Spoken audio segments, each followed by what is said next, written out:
Coming up on Network Africa, Nigeria stands in solidarity with the United Kingdom after a deadly attack near the House of Parliament in London, with 4 people dead.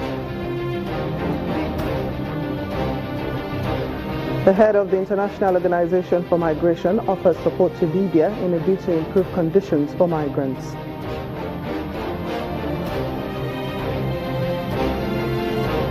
And water reserve in Kenya's north helps residents mitigate an ongoing drought.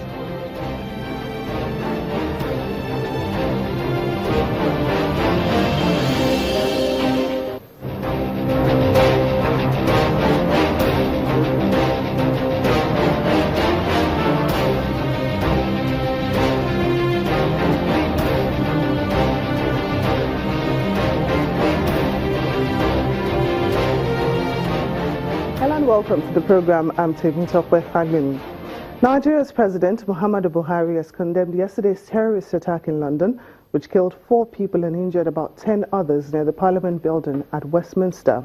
The President, who sympathized with the British Prime Minister Theresa May on the incident, gave the assurance that Nigeria stands with the UK, especially at this trying and sad moment. While praying that God Almighty will comfort the grieving families and heal the injured, President Buhari says the whole world must come together to defeat terror, as an attack anywhere in the world is an attack on everyone. Meanwhile, the Kenyan Foreign Minister, Amina Mohammed, has also condemned the attack, saying Kenya remains a strong partner and is united in the fight against terrorism and violent extremism. Well, we hope to get more on that story when we are joined by security expert Dr. Ona Ekomu. In the meantime, the United Nations investigators have found 10 mass graves in the Democratic Republic of Congo's violence-hit Kasai region. The UN Human Rights Officer, Barbara Matasconi, says the government has been informed of the discovery of 7 of the mass graves in Demba town and 3 in Shimbulu. The remote region has been hit by violence since August, when government forces killed a traditional ruler and militia leader Kamwina Nsapu, who had rebelled against the central government of President Joseph Kabila. Kamwina Nsapu is one of several militia groups operating in Congo, and human rights groups have accused them of using child soldiers. However, after decades of bloodshed and millions of deaths, the violence had appeared to ease in recent years, although divisions still existed over land, ethnicity, and mineral rights. In the Central African Republic, a rights group says armed groups and even United Nations peacekeepers have occupied schools or set up bases nearby in the country, preventing countless pupils across the conflict-torn nation from receiving an education. Central African Republic has been beset by violence between mainly Muslim Seleka rebels and Christian anti-Balaka militias since the rebels ousted the then president in early 2013. According to the Human Rights Watch, both groups have occupied, looted, and damaged schools during the conflict. The UN peacekeeping force, MINUSCA, says its peacekeepers briefly occupied 2 schools in late 2016 and early this year in the west and center of the country, while carrying out operations to protect civilians. UN agencies say around 1/5 of schools across the country are closed, and 1 in 3 children are not in class, with displacement, a lack of teachers, and insecurity to blame. The world has just 3 months to save millions of people in Yemen and Somalia from starvation, as drought and war wrecks crops and blocks aid across the region. This is according to the International Committee of the Red Cross.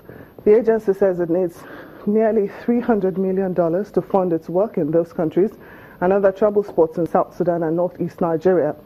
Aid agencies had warned that more than 20 million people are facing famine in Yemen, Somalia, South Sudan, and northeast Nigeria.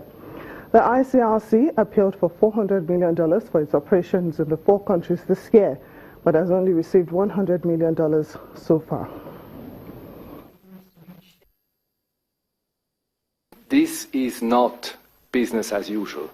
20 million people facing starvation is not something that we are dealing with every day, and therefore we really need to act now. And if we act now, especially in Yemen and in Somalia, famine can be averted. We need to learn the lessons from 2011, where the response was too slow, too little, and 260,000 people died of starvation. More than half of them children under the age of 5. So we really need to act now.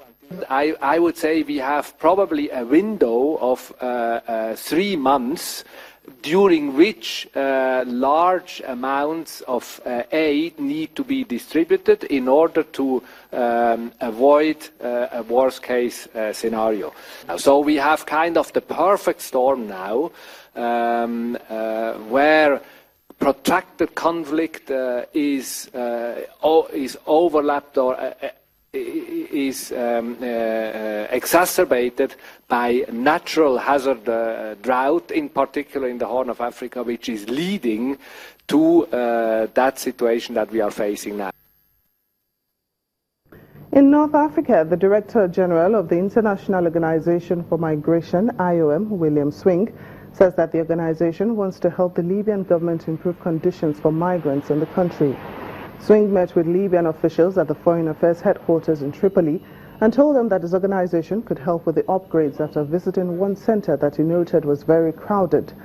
Thousands of Libyans have been displaced as a result of internal conflicts that have lasted for 6 years since the ousting of former leader Muammar Gaddafi. We are here for several reasons. One is to meet with the government authorities to try to listen to them and to see what their priorities are in the field of migration. Secondly, to try to continue our support for them in regard to the detention centers, to support them also with respect to the several 100,000 internally displaced persons who need assistance. We'll do what we can there with partners. And then finally, to start talking about returning an international presence to Libya to support our 80-member Libyan staff here so that we can help the government in this transitional period. Visited one of the detention centers with my colleagues. I was concerned, and I've told the minister that we want to try to continue supporting the government to upgrade and strengthen and improve the conditions in the facilities, because they're very crowded and a lot of the conditions need to be improved, and we hope to be able to be a partner in improving those conditions, and that will be an ongoing matter of our partnership.